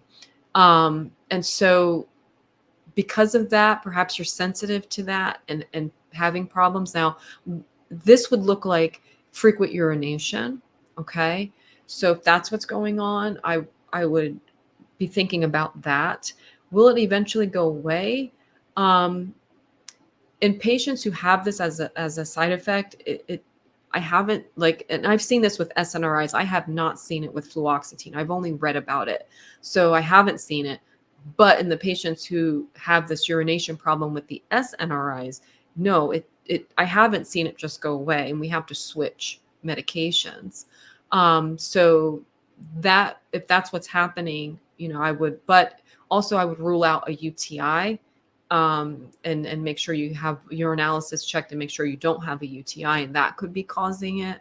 But if it's the frequent urination that you're getting from some downstream effects on norepinephrine stimulation, then that tells me you're very sensitive to that, and most likely it's not just going to go away on its own, and you should look at other treatments for your mental health. And if you've been listening, always looking at root causes first, getting those labs, looking for nutrient deficiencies that could be common with mental health symptoms, getting into therapy and those kinds of things before going down this rabbit hole of medications. Okay. Lulu, hey, Jezel, any info on ULDN, ultra low dose naltrexone? Yep. Recommend it to me, but always run the stuff by you. The ultra dose naltrexone is not something I've used. It is something I've read about, especially when it comes to mast cell activation. That is where I've read about it. And for those who don't know, like mast cell activation is where your immune system is mounting. Your mast cells always come into play when we are dealing with an infection, when we are dealing with environmental allergens and things of that nature. But they can mount a response where it becomes overwhelming for our immune system, and then we become very sensitive to it, like to things in our environment, and so we end up responding to everything with this immune like response. So what I've read as far as the ultra low dose naltrexone is that it can help with the inflammation. And there are studies, and the reason why it gets brought up in a lot of these mast cell activation summits and discussions and talks is because we want to reduce inflammation, but do it very gently, and kind of help the immune system response. And so one way they've seen is this ultra low dose naltrexone can go in there and help reduce inflammation. Now, ultra low dose means it's going to have to be compounded. It usually is like in like a troche, like a lozenge type of formulation. So you like place it under the tongue for absorption, which would be good in your case because I understand your situation. But not sure that it's the smoking gun or something that would benefit, but definitely something up for discussion perhaps the next time we meet. Okay. Will, hi there. In your opinion, is once daily dosing lithium carbonate better for kidney and thyroid function than twice split dosing? Currently 1800 milligrams split. That's a high dose. Hesitant. Yeah, I wouldn't take that all at once. So yeah, 1800 milligrams at once would be too high. They do make the extended release lithium carb. But man, I haven't used this in so long because I use orotate, lithium orotate, which is nutritional lithium.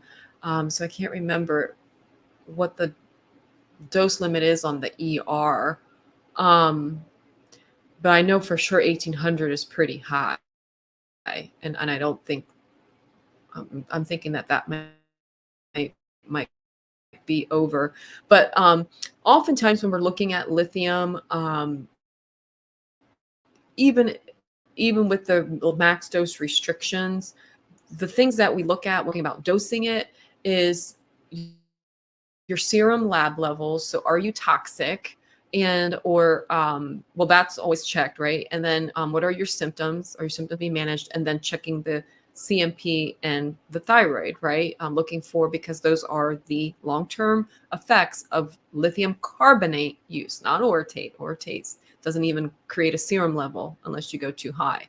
So so whether or not you're taking a whole dose at once or you're splitting it, you're still going to have these effects. So I don't think that taking it all at once would be better than splitting it. Though I wouldn't take 1800 at once, just because that seems to me like a very, very high dose. I would want to split that, especially if it's not ER. You would need to split it anyway. So that makes sense to me that you're hesitant to take it all at once, and making sure that you're monitoring these levels. Now, when you're on high dosing, you monitor, every 3 months, at least for a year. It's like if you're staying on this dose for a while, just to see if you're starting to trend in that area of dysfunction in the kidneys or the thyroid. And then also, checking the serum levels that often as well, making sure you're not going into the toxic ranges of lithium toxicity, though you oftentimes will have a lot of physical symptoms of it before you get there, before you see it in serum. So monitoring for all of that, but also, Rahul, if you don't mind putting in there the lithium website from Dr. Greenblatt, the page on the nutritional lithium, so Will can look that over for himself and get some information on lithium, nutritional lithium for treating, some of these symptomologies that lithium carbonate treats, because lithium can be very helpful, but you may not necessarily need lithium carbonate. You may be able to get away with lithium orotate, but I don't know your whole your whole background and story to really say that, but just to kind of look into it. Or maybe even, I know Dr. Greenblatt talks also about patients who end up having a lot of side effects on lithium carbonate and need these higher dosages. Maybe you have significant bipolar mania that you're managing with lithium, and you're doing well, but you have maybe some of these side effects happening. You can introduce both, and you could do like lower the lithium carbonate and introduce a lithium orotate as well, because some patients do need the lithium carbonate, especially if we're dealing with significant bipolar person who goes into mania or even mixed episodes, will oftentimes need these higher dosages, but can be managed by lowering that and bringing in lithium orotate. I haven't done it. I haven't seen what that looks like, but I know Dr. Greenblatt has spoken about that. He's got on that website too, I think on the top bar, you can find where he has free webinars.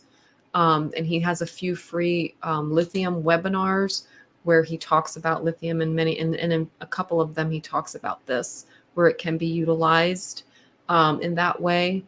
And then there's also a list of providers on that page and under resources, I think, where you can find a provider in your area that has been trained by him and can better help you, talk to them about your particular situation and if they can, if they're able to manage it.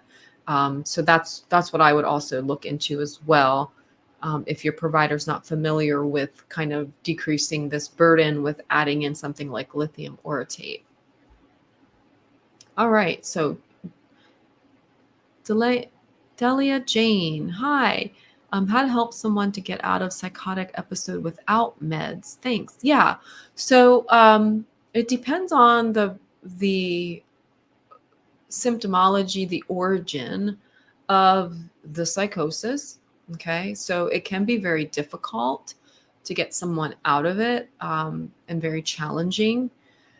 So there's a lot of variables in here. If we're dealing with drug induced, obviously, like the longer they're away from the med, like as it's coming out of their system, they'll be able to come out of it. But basic things about getting someone out of a psychotic episode or interacting with someone who's currently in psychosis is to make sure that you make eye contact with them, smile, so and that you approach them from afar and slowly, make sure that they know that they're safe, create a safe space for them.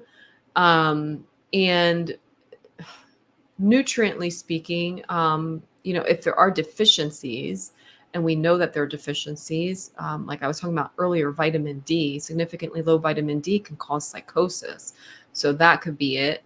So looking at those things. And another thing that I didn't mention before that just popped into my mind was ketogenic diet.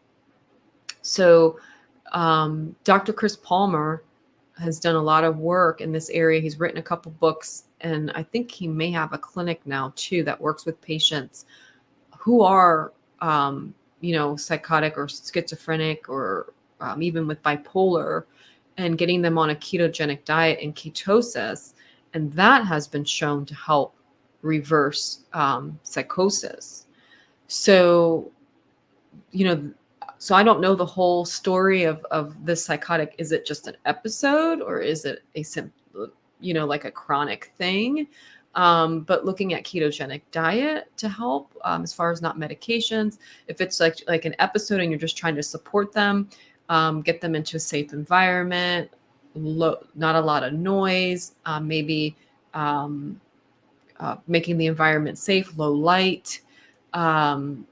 You can try some essential oils in the room that are calming, like lavender, to help create a calming, safe environment for them.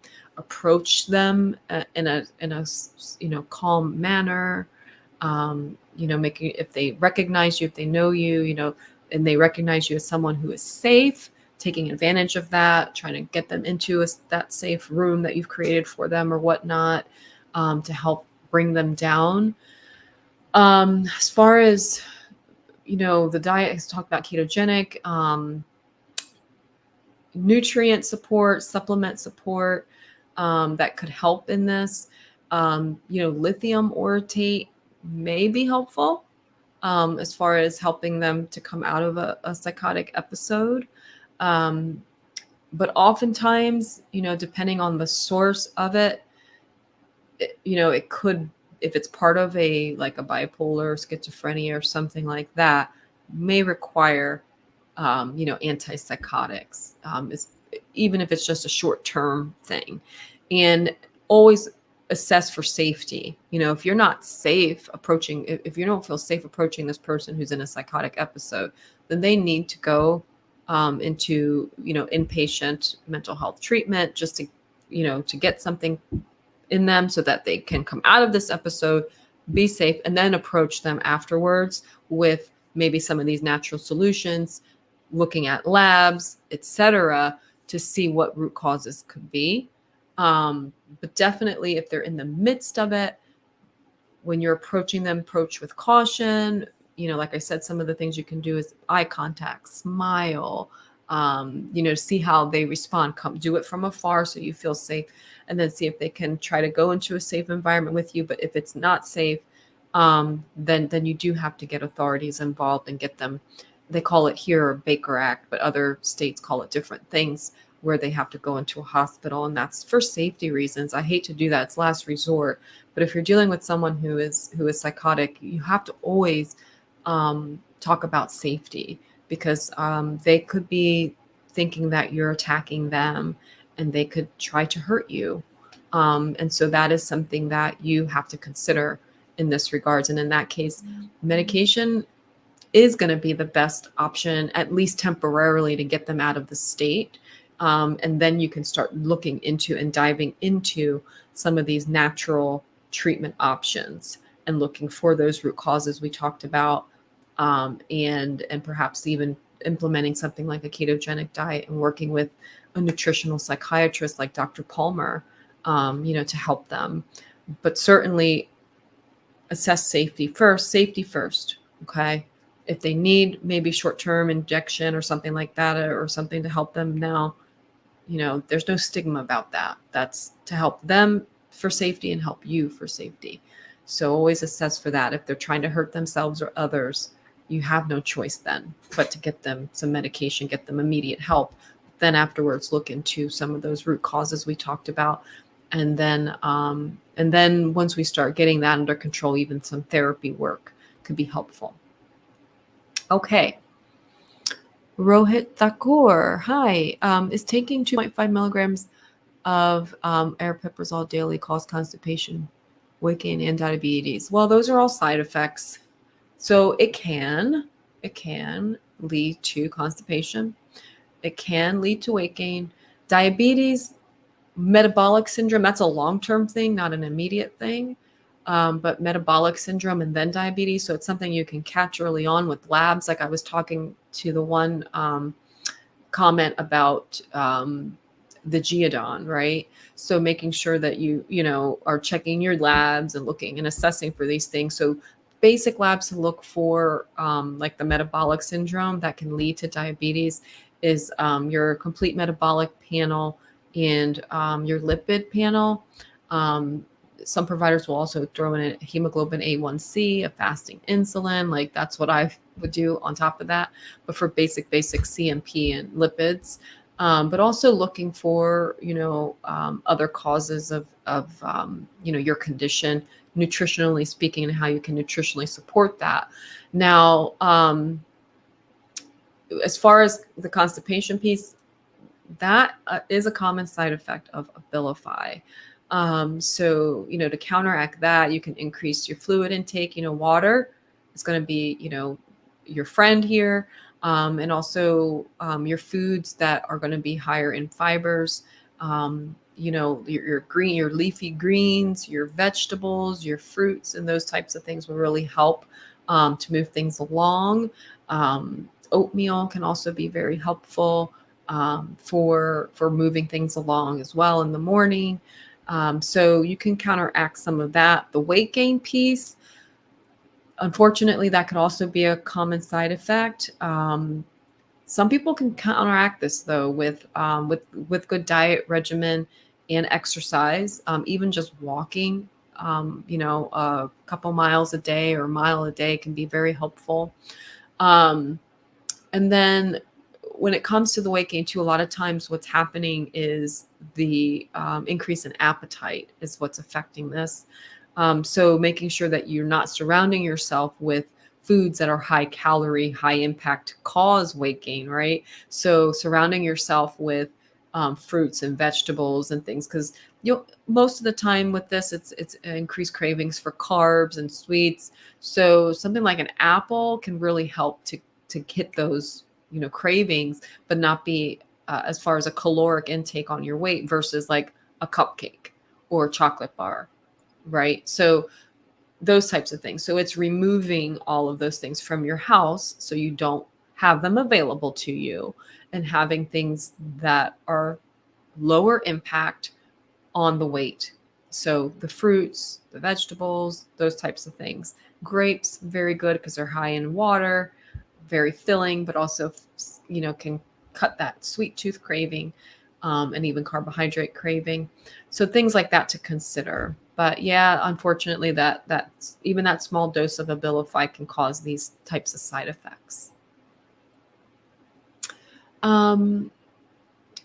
Which causes less weight gain? Lorazepam. So if you're looking at between aripiprazole or lorazepam, Rohit, lorazepam actually shows weight loss in their studies. I think it's only by like a pound, so it's not like astronomical weight loss. But that is one of the benefits of lorazepam, which is also known as Latuda. So definitely lorazepam between these two are going to be it's going to be the one that causes less weight gain and may even, cause some weight loss. Hi, Joy. Joy Unscripted. Would you recommend switching from generic Focalin to Jornay PM if Focalin has a shortage? Ooh, Jornay is completely different in the way that it acts. The reason I would switch someone to Jornay is if there's someone who forgets to take their medication in the morning when they first wake up, because Jornay you take at night, and then it basically helps to wake you up in the morning, and then you get going. You don't have to worry about taking the medication. It's also my understanding with Jornay that it is still branded, so you may have to get like a coupon savings card or something like that for it. So that's something to consider too. But would I switch from Focalin to Jornay? No. If there's a shortage in Focalin, maybe Dexedrine could be another option that's similar to Focalin. Maybe methylphenidate. You could look into, like a Ritalin or something like that temporarily to switch over into besides Jornay. But if you're going to do Jornay, like I said, because it's nighttime, I would utilize it in that way, not as something like I would go right to, I'm going to use Focalin because there's a shortage. I'm going to switch to Jornay. And a lot of that has to do too with the, I'm pretty sure it's still branded. I don't do a lot of ADHD treatment. I have a few patients, a few kids that I treat, and a couple adults who have ADHD, but it's not my specialty. But Jornay wouldn't be my first choice if I was dealing with a Focalin shortage. All right, Jaro, Hussein. Hi, I'm on 3 months sertraline 50 milligrams, and I didn't feel any benefit. 3 months. Okay. Yeah.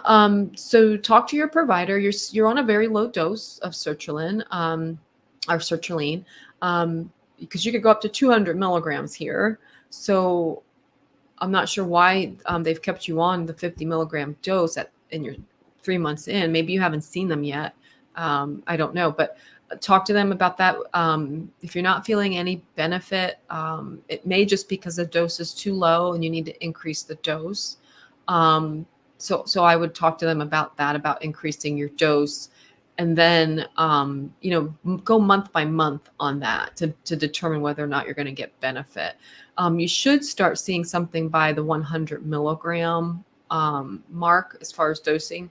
So if they bump you to 75, for a month, then at 100, and then you're still not feeling, then I would be like, well, maybe this isn't going to be working for me. But you should start to notice something at 100 milligrams. If you're not noticing anything by 50 yet, that's still low. So I wouldn't rule it out just yet. And then also, like, if you've been paying attention with the information as far as making sure you looked for your root causes, vitamin deficiencies, those types of things as well, to make sure that you're uncovering that before, jumping right to medication. And then, of course, that you're in therapy too. So making sure that you're utilizing your skills. All right. Next question. We'll do one more before we wrap up. Let's see, Malibu Flare. What are your thoughts on the ketogenic diet? Oh, I was just talking about this. So you may have missed it, but the ketogenic diet has been shown in research. There's several books out there about it, how it can treat and help with mental health diagnoses. And Dr. Chris Palmer, I mentioned him. He's got a website and page that talks all about this, about how it helps with even diseases such as schizophrenia and even bipolar and very serious cases. And he helps patients to use and utilize the ketogenic diet for this. My thoughts on it, though, are this. The ketogenic diet has lots of research on it, can be very helpful for people, is not an easy diet to be on, okay? Especially culturally speaking, like for someone like me who's Hispanic and rice and beans are part of their culture, and it's like part of my makeup, right? To tell me that I can't have my rice, that to me is, very difficult, right? And if it's part of your culture to have these carbs, it's like you have to change, and you have to look at it not as a diet change, but a culture change, a lifestyle change, and it takes a lot of dedication. The other thing to think about with ketogenic diet is that if you feel you have the willpower, the motivation, that you can make this change, and that's the way you want to treat your mental health, go for it, right? But also be aware that if you step out of ketogenic diet and you start going back into carbs, you can quickly decline in your mental health symptoms, okay? And have like a rebound effect, or, if you come out of ketosis, right? So you risk that too. So it has to be very strict.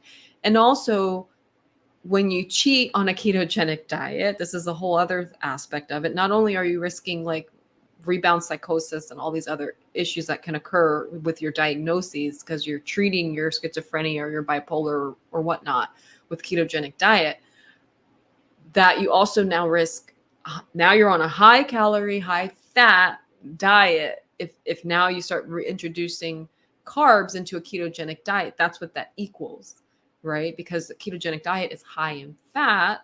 Now you can make it a clean ketogenic diet with clean fats, which is the preferred way. But even so, once you start introducing carbs and all these extra calories in, because, one day you just get a hankering for, bag of potato chips or mashed potatoes or rice in my case, now, you've just created this high caloric, high fat intake diet. And so that could be very detrimental to your overall health in that regards. But overall, lots of great studies on ketogenic diet, can be very helpful with mental health symptoms. A lot of patients I have seen that do the ketogenic diet, the results of it too are very quick. Like I've seen patients that start this and in a couple of weeks see huge benefits in their mental health. So it's not something that takes very long to gain benefit from. But it is hard to stick with. And it's something I did try myself a few years back when I was dealing with some PTSD symptoms and severe anxiety. I completely changed my lifestyle, did intermittent fasting, started ketogenic diet, and I could say that it was very helpful for me, but it was not something I was able to maintain. So I slowly graduated out. I went to low carb, like a moderate keto, and I kind of slowly tapered out of my keto diet. And then I'm now using more of a Mediterranean style diet, but I still incorporate intermittent fasting for my personal story. So that's how I kind of understand like how it could be very difficult. And I feel like I'm a very disciplined person, but I just could not handle. I was able to get over the keto flu and all those other things, and I felt like this is great, but I just could not. And I think it had to do a lot with my culture and just the need of like feeling like some of those foods I just feel are not only comfort, but, cultural tie for me. And just to let them go completely didn't feel right. But anyway, that's my story. Those are my thoughts on ketogenic diet. And that wraps up the live. So we got through another 2 hours with you. And thank you all for showing up. I really, really appreciate it. I also thank those who were supportive in the as far as, the super chats. That's awesome. That helps me, keep going. And also know I have a members live. It's $4.99 for the members. That's going to be coming, let's see here, in April, I'm sorry, I got to look at the calendar, 6th is going to be the next live for the members live. So that's just in a couple weeks. And so if you guys really like these lives but want a more one-on-one, consider that. It's only, like I said, $4.99.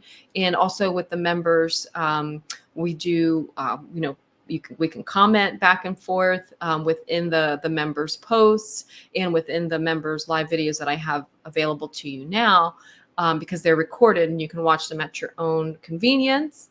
But it also helps support me. And then moving forward, I have now 5 members. So once I get up to 10, I'm going to be doing, I'm going to invest in getting like a Zoom platform where I could have multiple people all at once, and we can all interact and do interactive like coaching sessions and things of that nature. So I could have a more of a impact in your mental health care journey for such a low buy-in at $4.99. So if you guys are interested in that, consider joining, and hopefully I'll see you in the members live. So you guys all take care, and I wish you all the best. And I look forward to seeing you guys next month on the live and in the videos that are coming out in the upcoming weeks. Take care. God bless.